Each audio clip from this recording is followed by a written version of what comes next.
وہ ایک بچہ آیا نا اپنی ماں کے لیے لباس لینے کے لیے، اور پہلے وہ گیا اپنے چچا کے پاس، اس کی ماں بیوہ تھی اور اس کا لباس پھٹ گیا تھا، اور وہ اپنے چچا کے پاس گیا تو اس نے دتکار دیا۔ ماں نے اس کو روکا تھا بیٹا نہ جانا، لیکن اس نے کہا کہ تیرے بدن کے اوپر جو لباس ہے وہ بھی پھٹ گیا اور جگہ جگہ سے جسم جھلک رہا ہے، تو میں اپنے چچا سے آپ کے لیے لباس لے کے آتا ہوں۔ پھر جو رویہ اس نے اختیار کیا تو واپس روتا ہوا آ رہا تھا، تو کسی نے راستے نے پوچھا کہ کیا ماجرا ہوا؟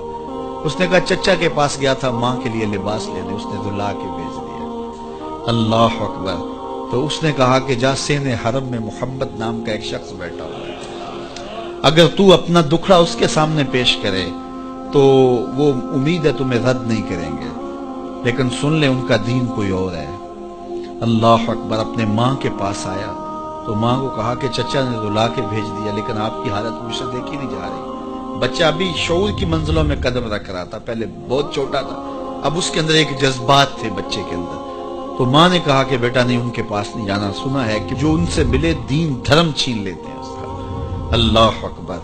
تو حضور علیہ الصلوۃ والسلام کے پاس جانے سے ماں روکنے لگی، لیکن بچے نے کہا کہ امی میں پکا رہوں گا، بتوں کا وفادار رہوں گا، تم اس ٹینشن کو، اس پریشانی کو چھوڑ دو۔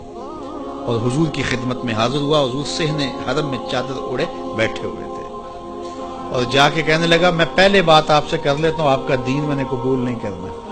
حضور مسکرا کے بولے بیٹا بتاؤ کس لیے آئے ہو؟ کہا میری ماں بے لباس ہے، میں آپ سے لباس لینے آیا ہوں۔ حضور نے چادر رحمت اتار کے اس کے کندھوں پہ ڈالی۔ اللہ اکبر۔ وہ واپس آ گیا اور ماں پر حضور کی چادر اڑائی۔ اللہ اکبر۔ اور ماں نے کہا کہ بیٹے اس نے اپنا دین تو نہیں تجھے دیا؟ کہا نہ، میں نے پہلے کہہ دیا تھا تیرے دین نہیں مانوں گا۔ ماں کہنے لگی پتر اس کا دین ماننا چاہیے، یہ جس نے رحمت کی چادر ہمارے سر پہ ڈال دی۔ اللہ اکبر۔ تیری تک کے ادامہ میں مرید ہو گئے۔ اس بوڑھی عورت کا قصہ بھی آپ نہیں بھول سکتے، جو گھر کا سامان باندھ کے اپنے دروازے پہ بیٹھی ہوئی تھی، اور اس نے سنا تھا مکے میں ایک جادوگر آیا ہے جسے ملتا ہے اس کا دین چھین لیتا ہے، کہیں ایسا نہ ہو کہ کہیں اس سے ملاقات ہو جائے اور وہ دین ہی میرا چھین لے، مجھے شہر چھوڑ دینا چاہیے۔ گھر کے تھڑے کے اوپر سامان باندھ کے بیٹھی ہے۔ حضور بھی گزرے، اس نے دیکھا تو کہا بھتیجے یہ سامان میرے سر پہ رکھ دے۔ حضور نے سامان اٹھایا، دیکھا تو بوجھل تھا، وزنی تھا، اور بڑھیا کو دیکھا تو کمزور تھی۔ تو کہا کہ بڑھیا اگر چاہو تو جہاں چاہتی ہو میں خود نہ چھوڑا۔ اس نے کہا اس سے بڑی مہربانی کیا ہوگی؟ حضور نے سامان اٹھایا ہوا ہے اور بڑھیا سے باتیں بھی کرتے جا رہے ہیں۔ تو بڑھیا کو کہا کیوں جا رہی ہے؟ اس نے کہا کہ سنا ہے یہاں ایک جادوگر ہے جو لوگوں کا دھرم لوٹ لیتا ہے، لوگوں کا دین لوٹ لیتا ہے۔ میں نے ساری زندگی بتوں سے وفا کی، میرے آباء و اجداد نے بتوں سے وفا کی ہے، میں چاہتی ہوں دین اجداد ہاتھ سے چھوٹ نہ جائے، آخر اس شہر میں رہتی ہوں کہیں مل نہ جائے۔ خیر حضور نے کچھ نہیں کہا، اس کا سامان نہیں پھینک دیا کہ ٹھیک ہے تم پھر جاؤ۔ سامان اس کا اٹھایا اور جہاں تک اس نے جانا تھا سامان پہنچایا، سامان سپرد کر کے واپس پلٹنے لگے۔ تو اس نے کہا بچے اپنا نام تو بتا دے، لوگ کہیں گے کہ مکہ چھوڑ آئی ہو تو بتاؤں گی ایک جادوگر کے دکھ سے چھوڑ آئی ہوں، تو وہ کتنا برا بھلا کہیں گے شہر مکہ کو کہ جس مکہ سے لوگ نقل مکانی کرنے پہ مجبور ہو گئے۔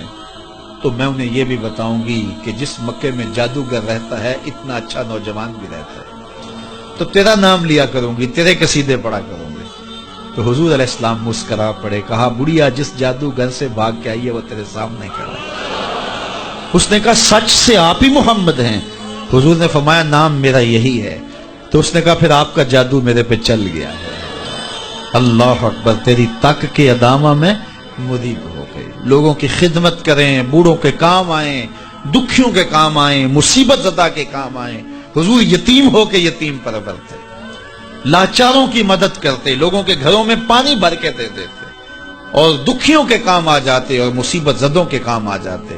تو حضور سے پیار کرنے والوں، امت میں آپس میں حسد نہ پھیلاؤ، بغض نہ کرو، نفرتوں کے پہاڑ کھڑے نہ کرو، ایک دوسرے سے پیار کرو، جڑو، امت وحدہ بنے، اور اپنے ماحول کو، اپنی معاشرت کو ایک خوبصورت معاشرت کا رنگ دو، اور اپنی زندگی کو حضور کے نام کر دو۔